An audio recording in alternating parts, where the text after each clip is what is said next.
Hello， 大家好，我是念希。本期视频给大家带来克莱的全方位解析攻略。作为一名克莱厨，相信大家也和我一样对克莱这名角色充满了好奇。那么本期视频就会从角色定位、技能解析、武器命座推荐、配对思路进行讲解。如果你认为本期视频对你有帮助的话，还请点个赞支持一下 UP 主。如果有讲解不对的地方，也欢迎在评论区或者弹幕里指出。好的，那么废话不多说，让我们直接开始。官方给克莱的定位是后台持续输出型的草元素角色，在我这几天的体验下来，也确实如此。克莱是一名脱手的副 C 定位角色，他的大招与香菱的大招一样，都是具有锁面板的机制，而与香菱不同的在于，一个是固定的区域，一个是随身而动。在这里，我们不难看出，克莱在丢出大招且吃班尼特加成时，伤害是3806，且没有变动，而吃到班尼特大招加成后是5801。离开大招范围之后，这一数值也是没有变动的。克莱的普攻综合倍率在所有的4星攻击角色中仅次于小艾米，但是在实战过程中，克莱的平 A 几乎是用不上的，所以在天赋中平 A 的升级与否意义不大。接着我们再来说一说克莱的元素战绩。克莱向前方投掷一枚飞叶轮，对飞行轨迹上所有触及的目标各造成一次草元素伤害。飞叶轮将在投掷出去后的一段时间逆时针返回角色所在位置，并再次对途径上所有触及的目标造成一次草元素伤害。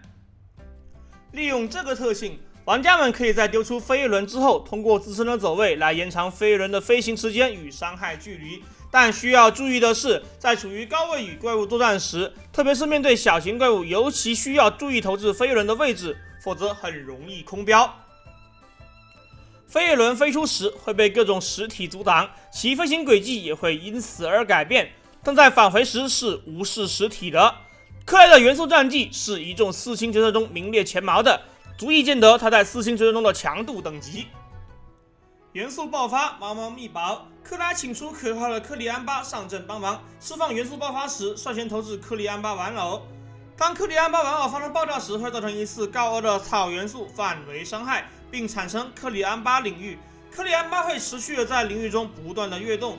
经过逐帧的观察，克里安巴每间隔 0.5 秒便会随机对领域内的怪物造成一次小额的草元素范围伤害。克里安巴的基础持续时间为6秒，总共跃动12次。接下来是本期视频的重点内容。被动天赋1，在飞叶轮返回前，若队伍中自己的角色触发了草元素相关的反应，则会在飞叶轮返回时为角色赋予星夜状态，持续对身边的敌人造成克莱 40% 攻击的草元素伤害。从获得星夜状态起，大约第 1.49 秒造成第一次伤害，此后大约每间隔 1.49 秒造成一次伤害。星夜状态的持续时间为3秒，即总共造成2次伤害。星夜效果造成的伤害视为元素战绩伤害，因此是可以触发基理攻的武器效果的。此外，星夜还享受草伤、爆伤、元素战绩伤害加成等各种伤害加成，且会对敌人挂上草元素。星夜的草元素附着符合 2.5 秒计时器规则。由于星夜每间隔 1.49 秒才攻击一次，所以第1、第3次由星夜造成的伤害才会为敌人附着草元素。被动天赋2，当有角色处于克里安巴领域中触发草元素的相关反应时，将使领域的持续时间延长1秒。每个克里安巴领域最多计算3次草元素的相关反应，并以这种方式延长3秒的领域持续时间。在连击时，仅需一位角色触发草元素相关反应，就可以同时延长所有领域的持续时间。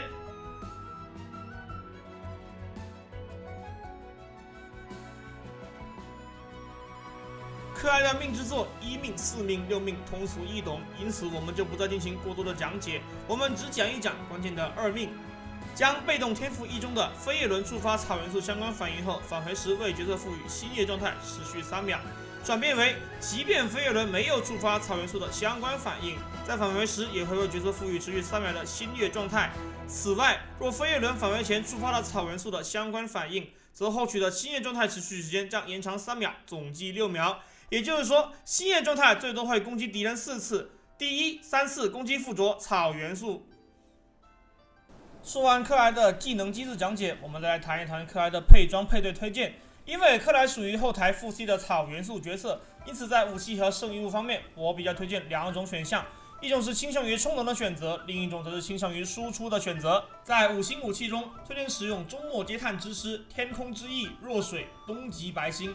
终末作为一把副词条为充能的武器，能够很好的帮助克莱进行循环，且特效还能为队伍提供元素灵通以及攻击力加成，是克莱的不二选择。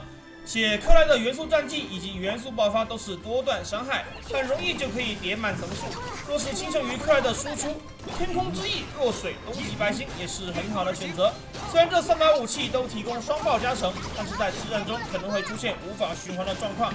且克莱的自身输出能力并不是很出众，所以只能作为一个输出武器选择的参考。在实战中还是比较推荐循环为主，输出为辅。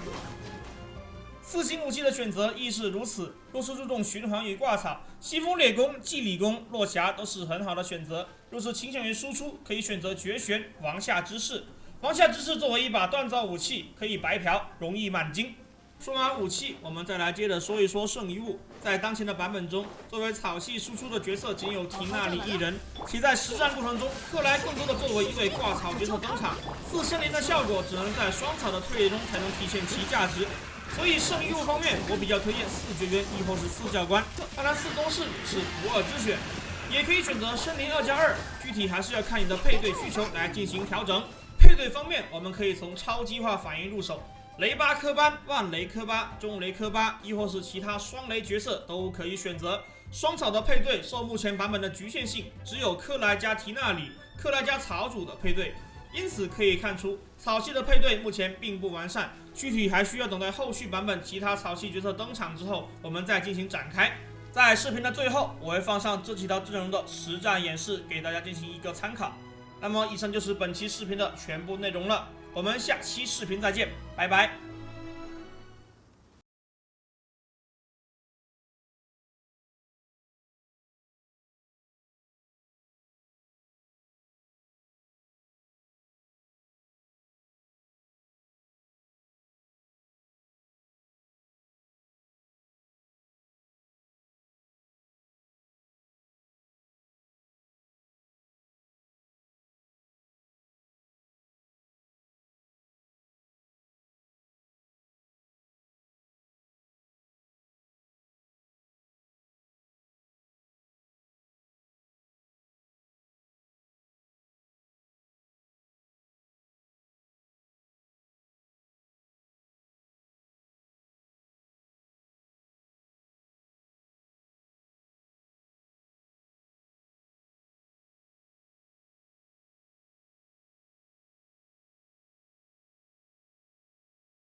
针锋信息，律令骤进去，暴雨看破，道光，意识永恒。